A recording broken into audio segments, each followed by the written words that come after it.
Prezados amigos e amigas, boa noite para todos nós. Boa noite. Que Jesus nos abençoe com a sua doce paz. É uma alegria estar de volta a esta casa, depois de alguns anos, né, Sérgio? O plano inicial era termos vindo aqui no final do ano passado, mas certas intercorrências nos impossibilitaram essa visita. Mas estamos aqui hoje, cumprindo aí esse compromisso, atendendo ao convite que nos foi feito tão carinhosamente. E, além de ser uma alegria podermos estar aqui nesta casa, a alegria maior é podermos rever tantos corações queridos que temos encontrado aí nas jornadas, nos caminhos do Espiritismo, esperando trazer nesta noite reflexões que sejam úteis para todos nós naquilo que é central em nossa experiência espírita: o aproveitamento dos recursos divinos que nos foram ofertados. É sobre isso que nós vamos conversar nesta noite, para tanto partindo de uma orientação de um grande servidor de Jesus àquele que foi um dos seus principais pupilos. Refiro-me ao apóstolo Paulo nas cartas que deixou àquele que denominou seu filho na fé, Timóteo. Como sabemos, Paulo, ao longo da sua vida, agregou em torno de si muitos e muitos corações. Não chegaria a desenvolver o trabalho que desenvolveu, da magnitude que esse trabalho teve, não fosse esse espírito de cooperação que sempre partiu do seu coração, entretecendo outros na grande seara do Evangelho. Costumo dizer que Paulo não foi tecelão por acaso. Qual é o trabalho do tecelão? Senão reunir fios distintos, entrelaçá-los adequadamente para que daí surja a peça de tapeçaria. Pois o que Paulo fazia, e esse era o seu ganha-pão depois da sua conversão, o que ele fazia materialmente falando, também o fazia espiritualmente.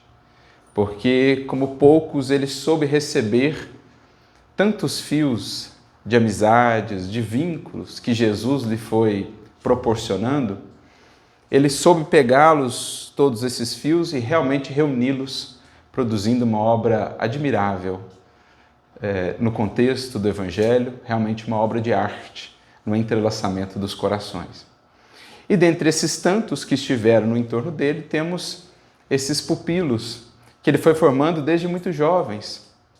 Temos a figura de Tito, que ele conheceria em Antioquia. Lá também ele conheceria a figura de Lucas, que seria também uma figura muito importante na história do cristianismo. Paulo incumbiria mais tarde Lucas de escrever o evangelho que ele havia planejado, ele, Paulo. Mas por conta das demandas da vida, uma série de injunções e circunstâncias, não pôde levar adiante esse projeto. Queria, inclusive, entrevistar a mãe de Jesus, que ainda estava encarnada na cidade de Éfeso. Percebendo que o seu tempo na terra se esgotava, Paulo, então, delega essa função a Lucas, a esse pupilo, que escreveria não só o Evangelho de Lucas, mas também outro livro muito importante, Atos dos Apóstolos, que nos traz os relatos de todo o esforço dos discípulos naqueles primeiros anos após a partida de Jesus.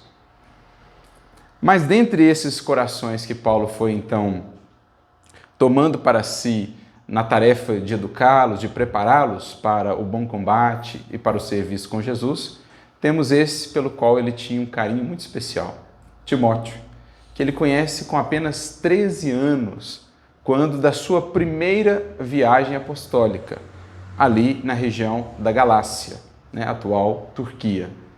Já na segunda viagem apostólica, Timóteo seria incorporado àquela caravana e dali por diante seria um dos principais colaboradores de Paulo até o fim da sua vida, sendo que, inclusive, a última carta de Paulo é direcionada a Timóteo, chamada a Segunda Epístola de Paulo a Timóteo, onde ele escreveria aquelas conhecidas palavras: combati o bom combate, acabei a carreira, guardei a fé. Desde agora me está reservada a coroa da vida, que o justo juiz há de me entregar naquele dia. Escreve ele essa carta em lágrimas, porque já pressentia sua partida, porque também almejava, né, esse encontro, esse reencontro com a sua noiva amada, com Gesiel no mundo espiritual, especialmente com Cristo. Mas também sabia que deixaria os seus companheiros de doutrina em imensas lutas. As perseguições se acirravam, os cristãos eram cada vez mais perseguidos e mortos nos circos do martírio, mas ele, como bom combatente, deixou um legado de testemunho, de fé a toda prova até o último instante. E felizmente essas cartas que ele escreveu a alguns desses discípulos chegaram até nós. São 14 as cartas de Paulo presentes no Novo Testamento. Uma delas terá autoria disputada, a carta aos Hebreus, é dele ou não é dele? Emmanuel nos afirma, nos atesta no livro Paulo Estevam que é de fato dele, também uma das últimas por ele escritas. Mas são 14 as cartas ou as epístolas de Paulo. A maioria delas direcionadas não a uma pessoa específica, mas a comunidades que ele havia fundado ou as quais ele intentava visitar, como por exemplo a igreja em Roma. Ele não fundou a igreja em Roma, mas ele visitaria a igreja em Roma e antecede a sua visita por uma carta, chamada Epístola aos Romanos, talvez a mais densa em termos de conteúdo das que ele escreveu. Temos a primeira epístola aos Coríntios, a segunda epístola aos Coríntios, essa sim uma comunidade por ele fundada, cartas extremamente ricas, profundas. Temos epístola aos Efésios, Colossenses, Filipenses, enfim, cartas direcionadas às comunidades daquele tempo, mas não só àqueles corações, a todos nós, porque em verdade tratam de questões que transcendem o tempo. Tem um contexto ali. Existiram aspectos mais correspondentes ou associados àquele tempo, àquelas pessoas, mas o espírito da carta está repleto de lições, de todas elas, para nós, os que intentamos ser discípulos de Jesus hoje ainda. E existem também aquelas cartas chamadas pastorais que foram direcionadas a pessoas em particular. O que não significa, mais uma vez, que as lições que ali estão sejam direcionadas apenas a esses destinatários. Então, temos a carta de Paulo a Tito, temos as duas cartas de Paulo a Timóteo, temos a carta de Paulo a Filémon. Então, essa é a composição dessas epístolas ou dessas cartas imortais, como Emmanuel vai nos descrever no livro Paulo Estevam.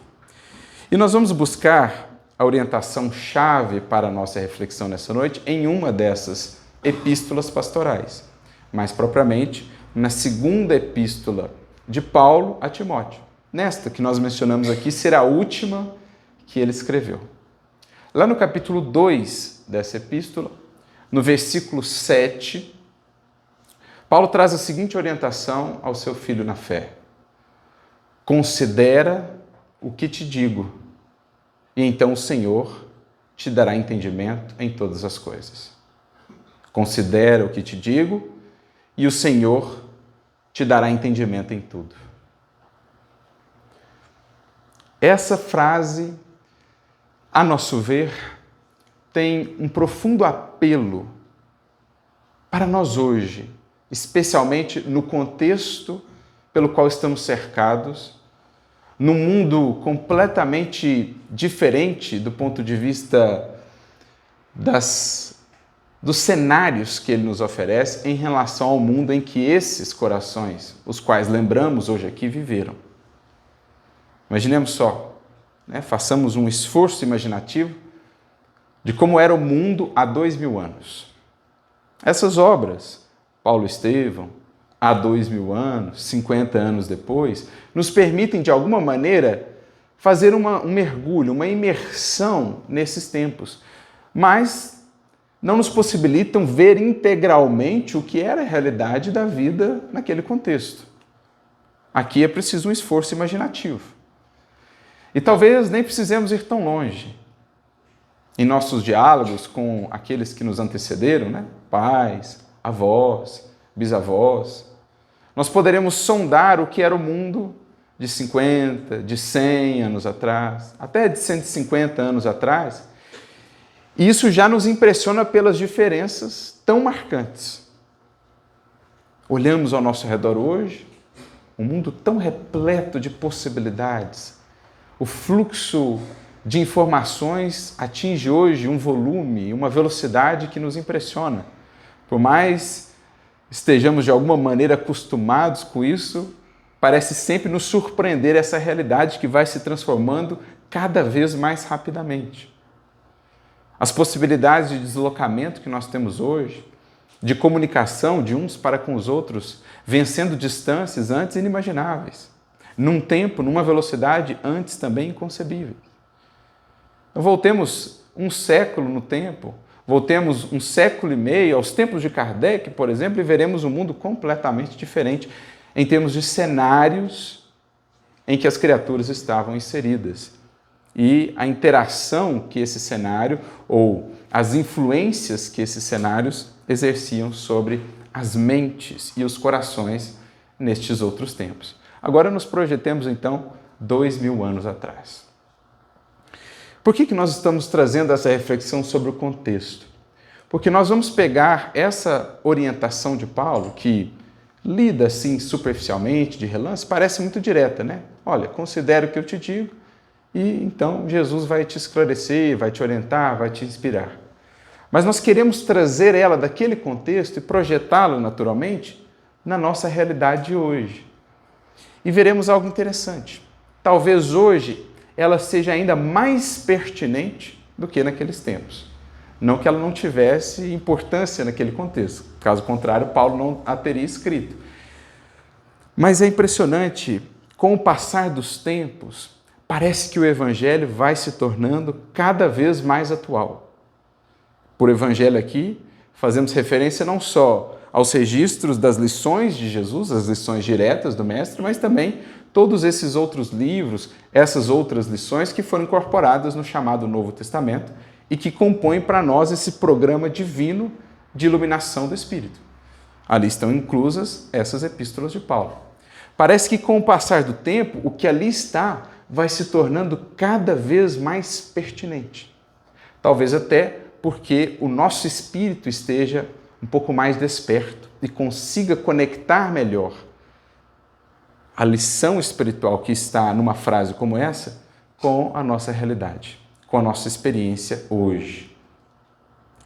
Então vamos trazer essa frase para o nosso contexto e pensar, ou buscar aprofundar com auxílio naturalmente do Espiritismo, o que ela quer nos dizer, os alertas que ela quer nos transmitir.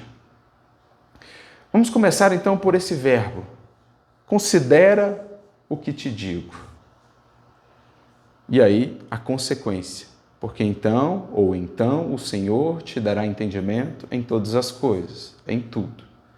Quando a gente ouve o verbo considerar, o que nós consideramos?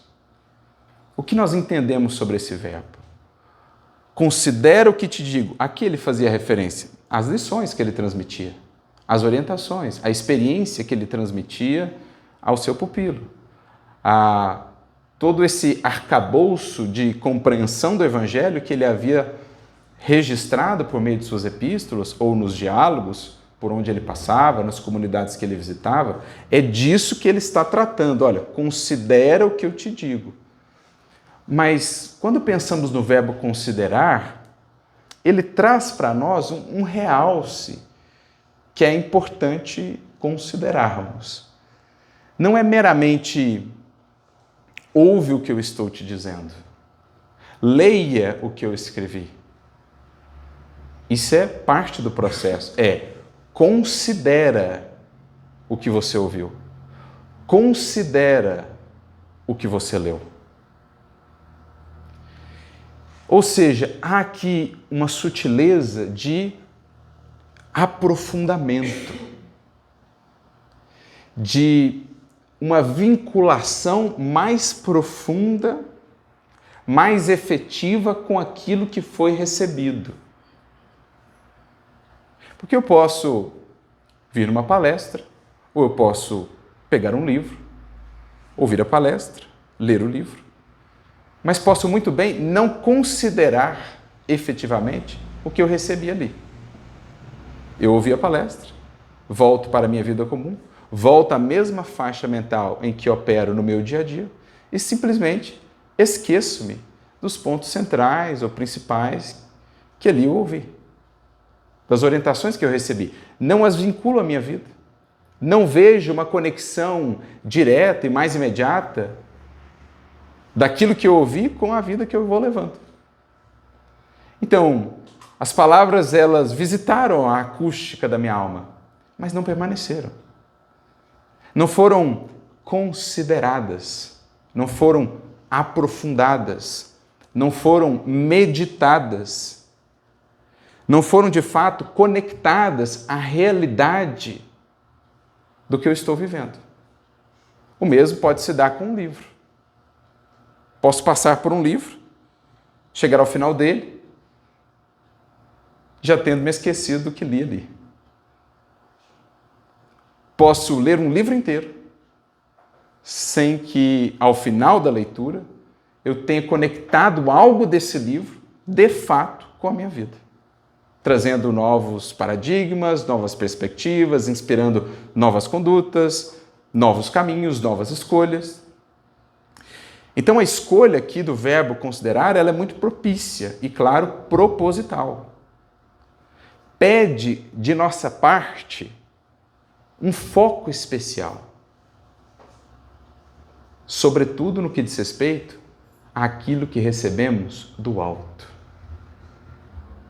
Aquilo que é oferta de Deus, do Cristo, da espiritualidade superior a nós, espíritos em jornada e em processo educativo. E por que nós falávamos que queríamos trazer então essa frase para o nosso contexto atual?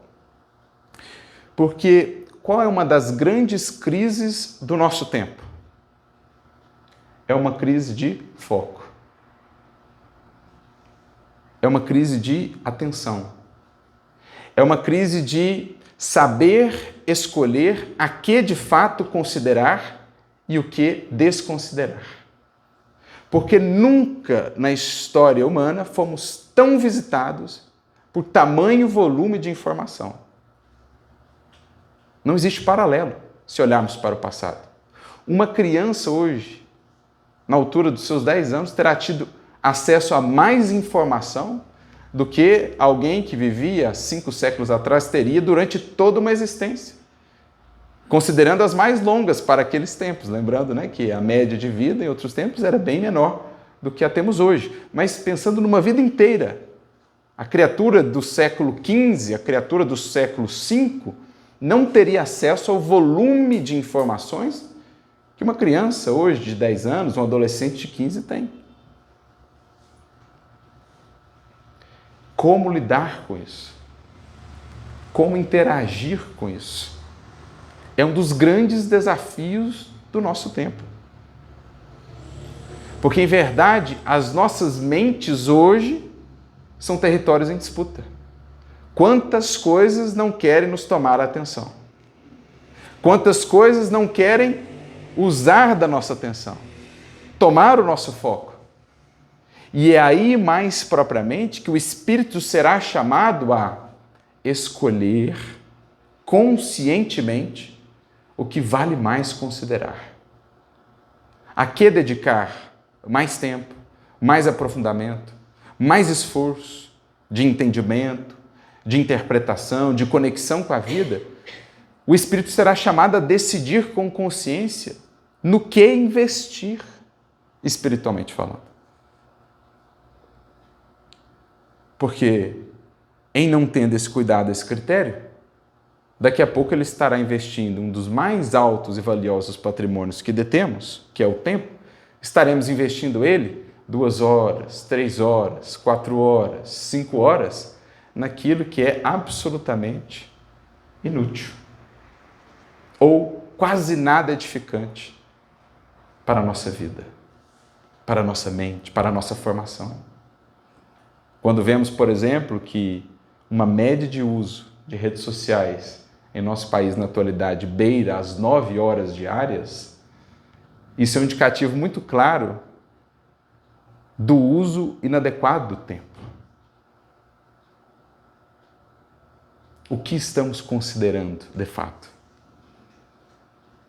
Alcançamos ou encontramos largo coeficiente de tempo, às vezes para o entretenimento, que é justo, louvável, dentro de certas medidas. Mas daqui a pouco estaremos consagrando horas e horas ao lazer, ao entretenimento, né? A uma série, a isso, aquilo, mas não encontraremos 15 minutos para refletir sobre as palavras de vida eterna do Cristo de Deus. Teremos um largo coeficiente de horas para ver os noticiários que atestam ainda as sombras humanas, as falências humanas, mas não encontraremos 10, 15 minutos para uma conversa edificante, para um momento de contemplação da natureza, para um evangelho no lar, ou para o silêncio. Outra crise de nossos tempos. Quão poucos espíritos têm sabido conviver com o silêncio. Não suportam. Logo tem que preencher o silêncio com alguma coisa, que seja uma música, que seja algum afazer, porque o silêncio é revelador e eu não quero ouvir o que o silêncio me diz. É preciso preenchê-lo com ruído, com barulho. Então, esse simples verbo, considerar, que traz por detrás de si toda uma reflexão sobre critério, discernimento, escolha, valor espiritual, ele encaixa-se muito bem em nosso contexto. No mundo que cerca-nos com tantos chamamentos e distrações, a todo tempo desviando-nos a mente da conexão com o mais alto, dos nossos deveres conscienciais, da reflexão sobre nós mesmos, do conhecimento da nossa intimidade. A todo momento somos cercados por distrações que nos desviam o foco, que nos roubam a atenção, porque temos esquecido de atender essa orientação que Paulo, há 2000 anos, trouxe a Timóteo. Considera o que te digo. Num tempo em que as distrações eram muito menores, imagina só, podemos talvez figurar algo de comparação quando pensamos na diferença entre a vida urbana, a vida no campo, que ainda traz algo, né, desses tempos. Temos a natureza a cercar, mas não temos todos os ruídos da cidade, todas as notificações, especialmente quando não há internet. Ali ainda temos algo do que era esse mundo. Né? Um mundo em que as mentes estavam cercadas pela natureza, pelos tempos da natureza, pelos processos da natureza, já em si parte do livro divino.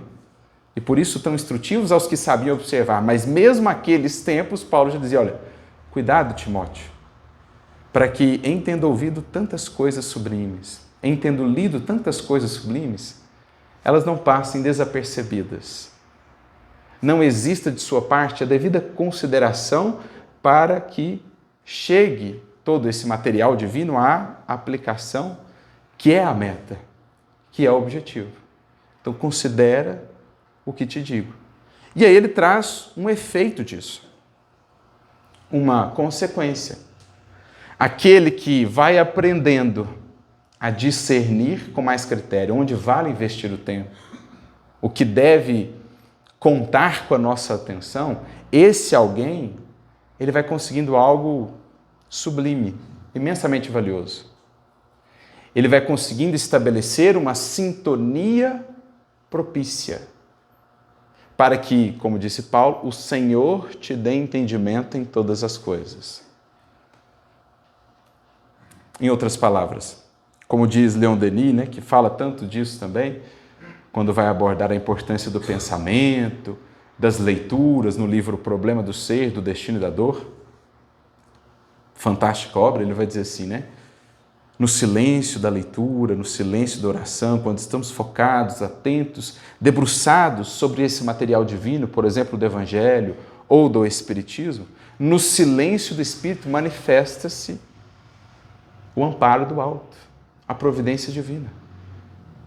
Quando encontra a espiritualidade superior uma mente serena, muito mais fácil fica para trazer àquele espírito as inspirações de que ele precisa, as respostas que ele busca, as indicações sutis que pedem essa serenidade para serem captadas.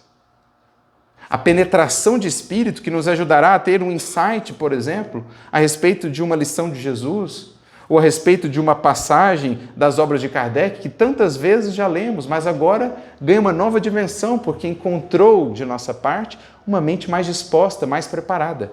E a espiritualidade, então, pôde abrir para nós outros horizontes de entendimento, rasgar algo mais dos véus da nossa ignorância.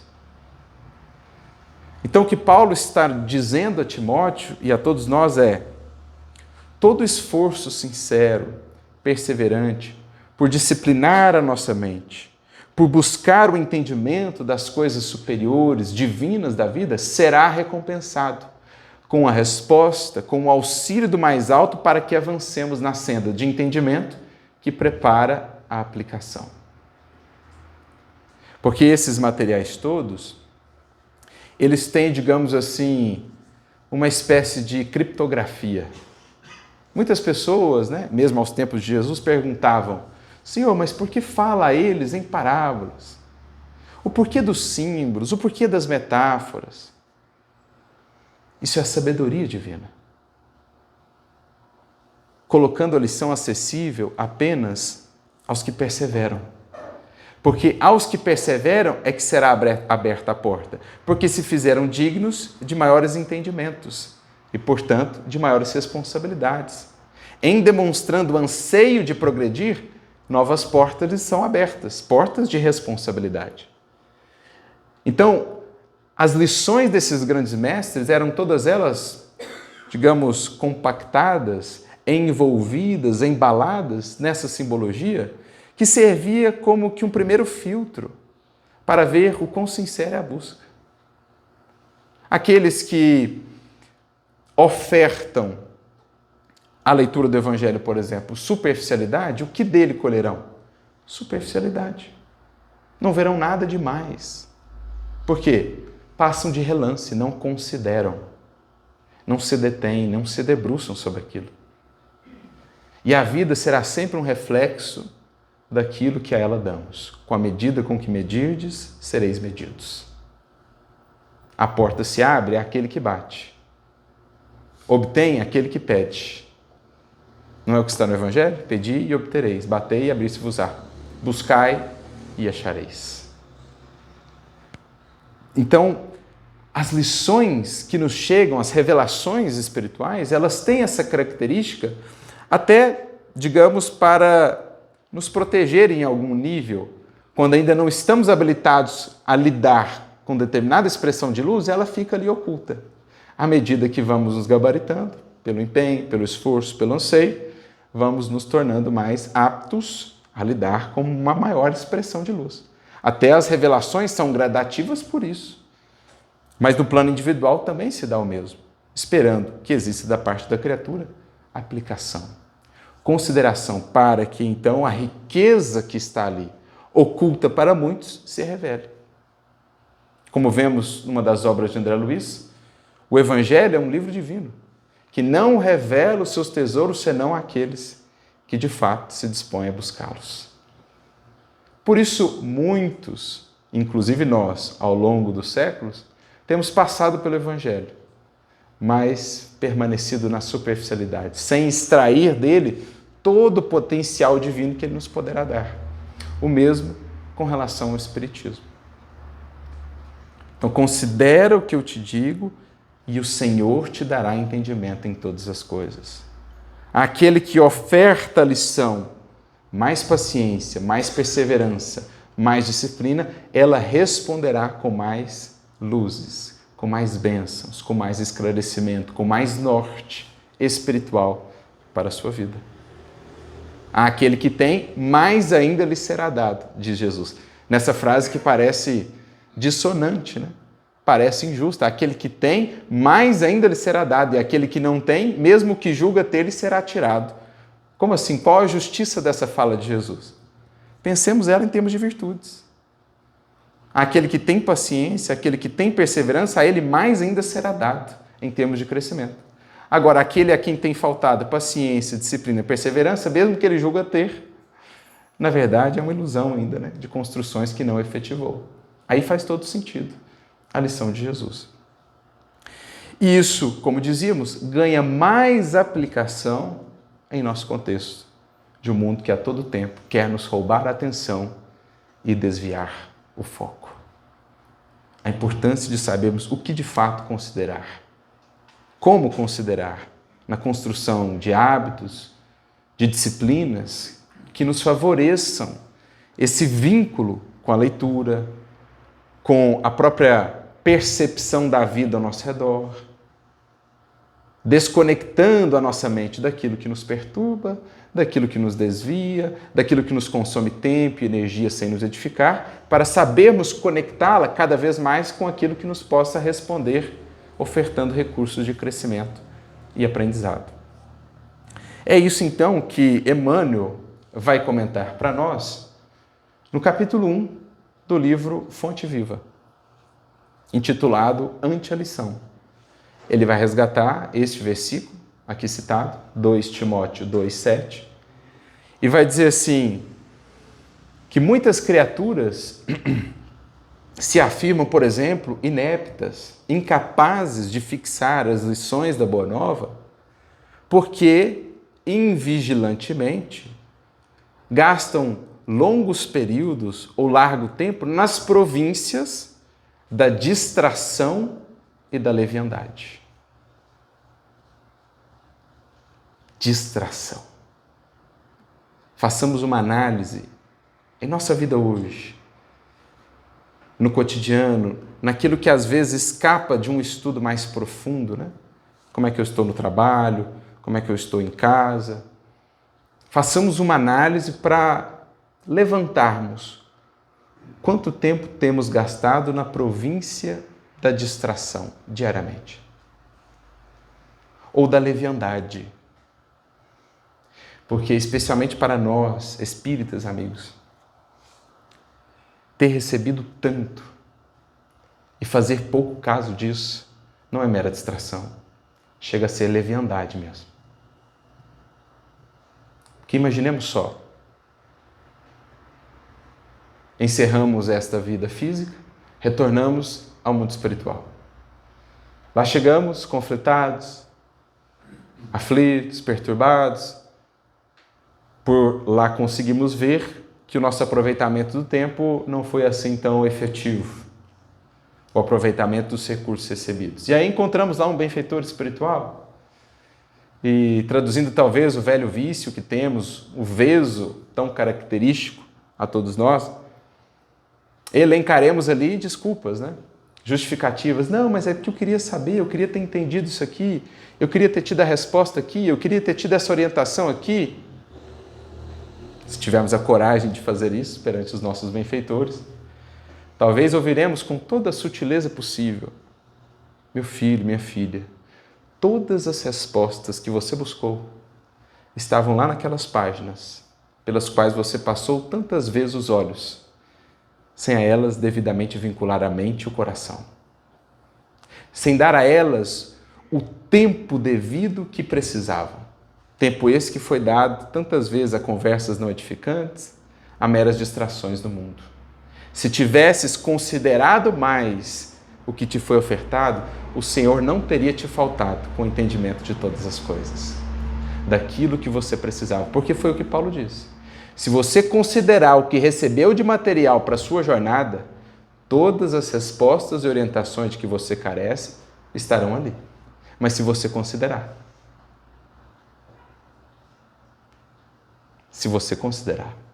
de modo que não poderemos pretextar no mundo espiritual ignorância, desamparo.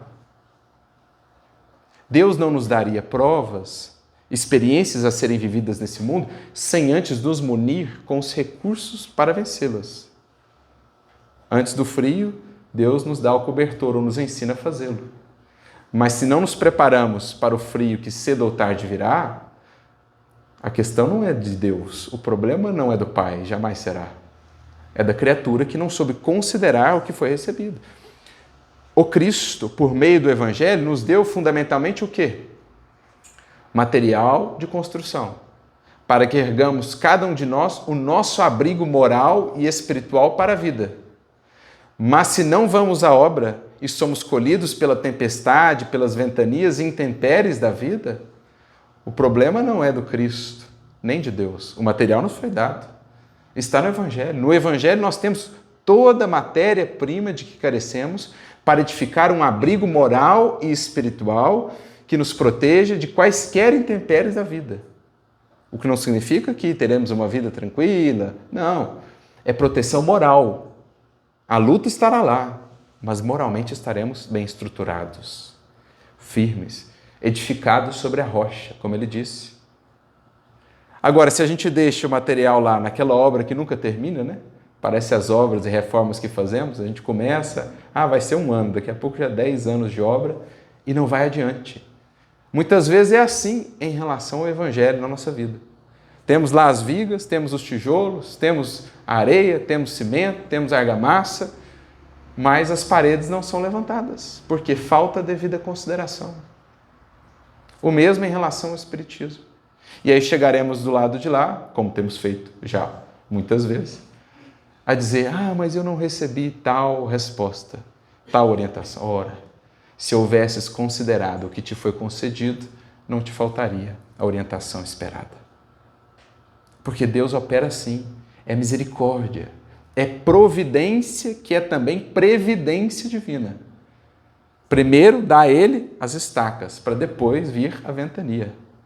Primeiro dá a ele o alimento, para depois nos convidar à luta. Agora, se não nos preparamos adequadamente, corre por conta de nossa responsabilidade. E isso ganha uma dimensão, uma conotação ainda mais impactante quando atentamos para uma frase, por exemplo, que chega até nós por meio da obra de Chico Xavier, livro fantástico, Instruções Psicofônicas. Ele que é parceiro do livro Vozes do Grande Além, ambos recebidos não por psicografia, mas por psicofonia de Chico Xavier. Depois as mensagens foram transcritas. No livro Instruções Psicofônicas, nós temos uma mensagem do espírito Ernesto Senra. Ele foi um dos pioneiros do espiritismo na cidade de Pedro Leopoldo, antes mesmo de Chico Xavier, também na cidade de Belo Horizonte, foi um dos presidentes da União Espírita Mineira, lá nos idos da década de 20, 30, se não me falha a memória. E ele traz uma reflexão, compartilhando com seus companheiros espíritas encarnados a sua perspectiva agora de desencarnado, ele que foi um grande trabalhador. Mas o que mais me chamou a atenção nessa sua mensagem é uma frase que ali está. Ele diz assim, a respeito do espiritismo: é o mais vasto empreendimento de espiritualização já surgido no mundo. Meus amigos, minhas amigas, nós estamos diante do mais vasto, do mais rico, do mais fecundo empreendimento de espiritualização já surgido no mundo. E não haveremos de considerar profundamente isso em nossas vidas? Muitas pessoas procuravam Chico a lhe perguntar: por que, Chico, tantos espíritas voltarem do lado de lá a lamentar a sua situação, o não aproveitamento da encarnação? Porque tendo recebido tanto, meus amigos, em termos de material de construção, de luz potencial, não consagrar mais do nosso tempo, da nossa atenção a isso e deixarmos levar pelas tantas distrações que nos perturbam e não nos edificam, é agir levianamente. É perder uma oportunidade de ouro, literalmente. Ouro do espírito. Conhecer a realidade da vida espiritual. É entender o porquê aqui estamos. Os porquês da dor. Que é das inquietações mais antigas da humanidade, o Espiritismo nos esclarece com lucidez, com beleza e justeza o funcionamento da lei divina, a perfeição dessas leis. Saber que somos amparados, entender o momento que vivemos enquanto humanidade. Enfim, em quantas dimensões o Espiritismo nos esclarece, de quantas maneiras ele nos auxilia.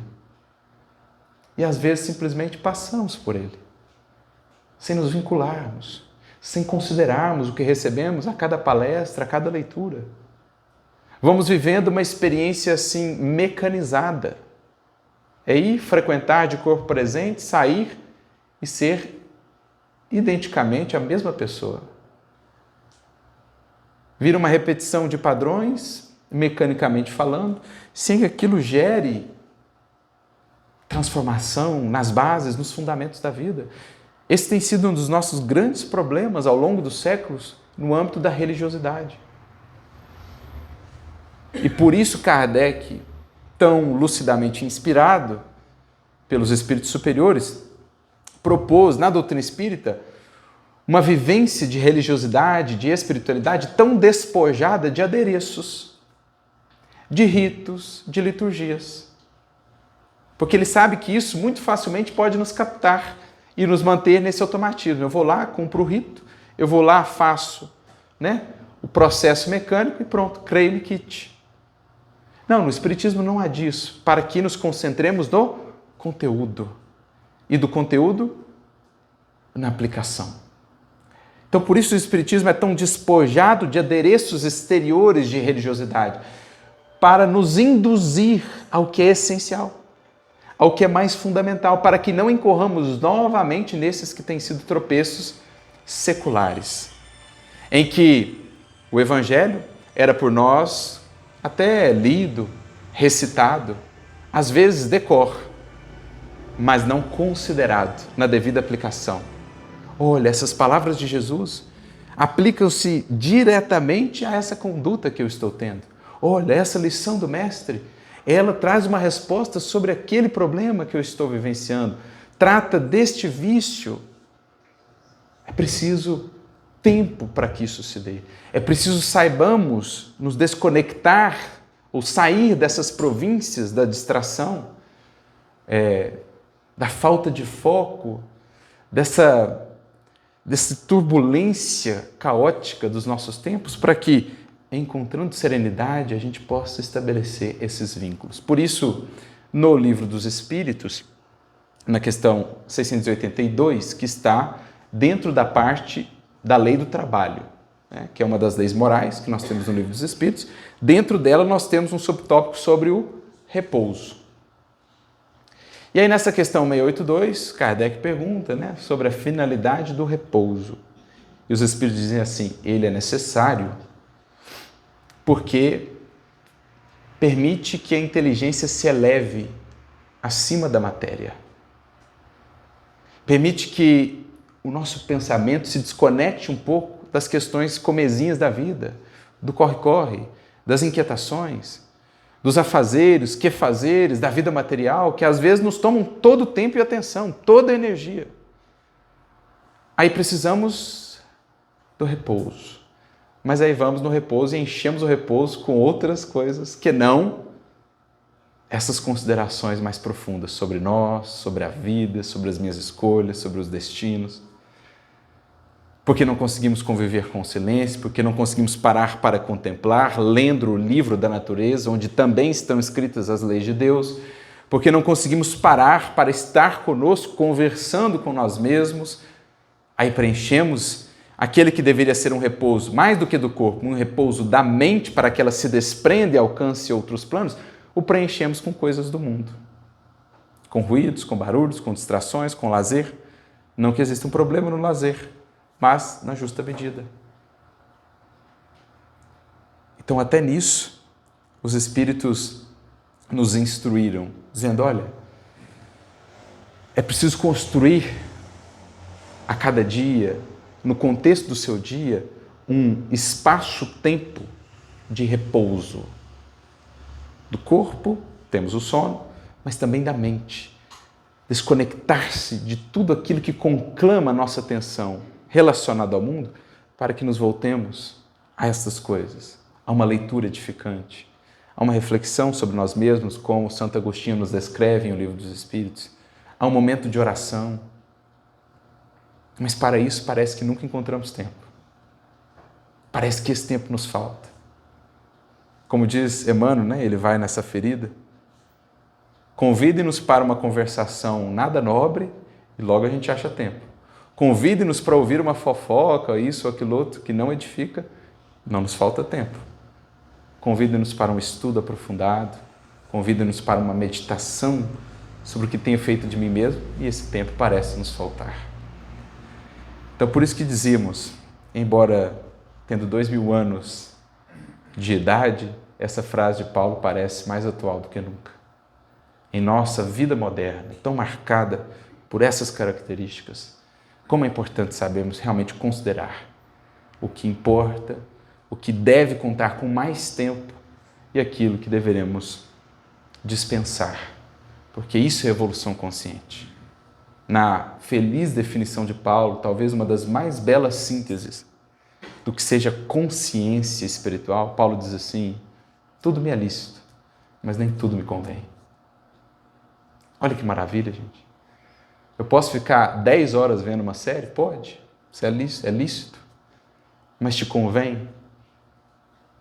Eu posso ficar 5 horas, 6 horas nas redes sociais só rolando o feed? Pode. Mas te convém? Você não tem aí muitas questões internas a resolver?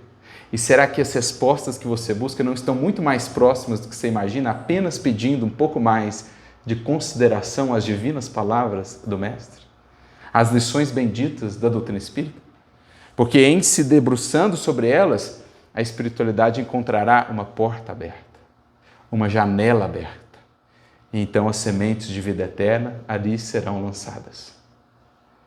E caminhos sem saída, problemas sem solução, de repente, entre aspas, magicamente, ali veremos um caminho, ali veremos uma solução.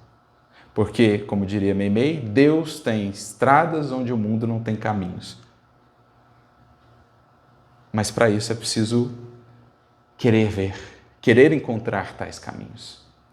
E é disso que o apóstolo Paulo está tratando. Por isso, ao comentar na lição que citávamos, capítulo 1 do livro Fonte Viva, Emmanuel diz assim: quem contempla o céu de relance não consegue realmente vislumbrar a beleza das estrelas. Quem ouve uma sinfonia sem abrir-lhe a acústica da alma não consegue notar de fato a beleza das notas divinas que ali estão. É preciso saibamos, diz ele, dedicar mais esforço à graça da lição, e a lição então nos responderá com as suas graças crescentes e abundantes. Uma página que antes era mera leitura mecânica para começar o nosso dia, daqui a pouco será um manancial, sobre o qual meditaremos por 1 mês, por 1 ano, por 10 anos. Eu me lembro de um amigo que dizia, quando ele conheceu o Espiritismo, não tinha ainda nenhum conhecimento sobre os livros da doutrina, sobre a literatura espírita, mas ele visitava um centro e lá ele recebia aquelas mensagenzinhas, sabe, que eram entregues à porta, ainda são de muitos centros. Ele dizia que aquilo era o material de estudo dele por 1 semana, até a próxima ida. E ele tirava daquelas mensagenzinhas a água da vida, ficava esperando a próxima que ele receberia. Uma mensagenzinha de 10 frases, 10 parágrafos. Aquilo era para ele um manancial. Por quê? Porque ele considerava aquilo. Aquilo estava no centro da sua atenção, o seu coração estava entregue àquilo. E como ele batia a porta da lição, a lição lhe escancarava as portas. Como ele dava esforço à graça da lição, a lição respondia com as suas graças. Isso é uma mensagenzinha, imagina um livro. Imagina, de fato, entregar o nosso coração à leitura de um Paulo Estevam. Ou a leitura do Evangelho segundo o Espiritismo, ou a leitura das palavras de Jesus. Quantos de nós, espíritas, não conheceremos as palavras de Jesus senão por tabela, de ouvir falar? Às vezes consideramos até que são provérbios, ditos populares. Kardec fala disso no prefácio do Evangelho segundo o Espiritismo. A maioria das pessoas, ou muitas delas, não conhecem as lições de Jesus senão porque ouviram falar, acreditando que muitas delas são até ditos populares, quando são palavras de vida eterna. Vamos buscar, então, o Novo Testamento. Vamos buscar ali o que Jesus, de fato, legou à humanidade. Nós temos a chave do Espiritismo. Temos tantos que nos ajudam a penetrar no espírito dessas lições. Emmanuel, por exemplo, ele que diria: Estudo e interpretação do Evangelho é também trabalho e da mais alta envergadura. Às vezes estamos tão preocupados com o nosso trabalho profissional, que deve merecer a nossa atenção, mas nos esquecemos que um trabalho de maior envergadura ainda é entender as palavras de vida eterna, que um dia saíram daqueles divinos lábios, a alcançar-nos ainda hoje o coração, com infinito potencial de transformação, se a elas nos dedicarmos, se as considerarmos de fato em nossas vidas. Então é isso que Emmanuel vai dizer, comentando essa fala de Paulo a Timóteo. Ele que também, Paulo, na primeira epístola a Timóteo, havia deixado outra orientação muito pertinente. 1 Timóteo 4,15. Ele diz assim: medita estas coisas, ocupa-te nelas, para que o seu aproveitamento seja manifesto a todos. É basicamente a mesma orientação, né? Medita estas coisas, ocupa-te nelas. Considera o que te digo, é a mesma coisa. Só que lá na primeira epístola ele havia acrescentado esse outro aspecto importante, a fim de que o seu aproveitamento seja manifesto a todos. Nós somos chamados a viver, meus amigos, à luz do Espiritismo, como quem faz da doutrina que recebemos o livro da nossa própria vida, como quem a escreve dia a dia nas páginas de nossa jornada por este mundo, a fim de que ela possa ser lida, não só no livro que venhamos a dar de presente a alguém, mas lida em nosso testemunho diário. Alguém que passa, às vezes, por uma prova áspera, alguém que se vê a braços com a desesperança, alguém que está revoltado, desalentado, desanimado, e que poderá ler numa página de nossa vida, num capítulo de nossa existência, ali o testemunho da fé, da resiliência, da esperança, mesmo quando os quadros da vida se mostram difíceis. Essas são as cartas vivas que, diria Paulo, eram o seu maior legado. Ele deixou para nós a segunda epístola a Timóteo, deixou a primeira epístola a Timóteo, deixou, mas acima de tudo ele deixou Timóteo, transformado, feito, carta viva. Ele deixou uma epístola a Tito, deixou, mas acima de tudo deixou o coração transformado de Tito. Por isso ele dizia: vós sois as minhas cartas vivas. O que de mais valioso eu deixei nesse mundo foi poder vê-los tornarem-se aquilo sobre o que escrevi. Vê-los tornarem-se páginas vivas da mensagem de Jesus. Isso é o que mais o felicitava e isso é o que mais felicitará os nossos benfeitores. A fim de que o nosso aproveitamento seja manifesto a todos. Este tem sabido aproveitar o legado de tantas almas, de tantos exemplos, de tantas renúncias. Esse tem sabido aproveitar o que o Espírito Ernesto Senra disse, o mais vasto empreendimento de espiritualização já surgido no mundo. Esse tem feito do Espiritismo a sua vida. Esse tem conectado essas lições que aqui recebemos ao seu cotidiano, aos aspectos mais singelos da vida, às escolhas as mais corriqueiras, que estarão agora preenchidas de luz. Luz recebida na oração, no estudo, na inspiração, agora convertida em realização, em aproveitamento. Se estivermos desatentos, o mundo seguirá a roubar-nos tempo, atenção, proveito e oportunidades. Basta entrar numa rede social, basta ligar uma televisão, basta olhar ao nosso redor, num centro urbano, para vermos quantos convites à distração, à desconexão das finalidades maiores da vida.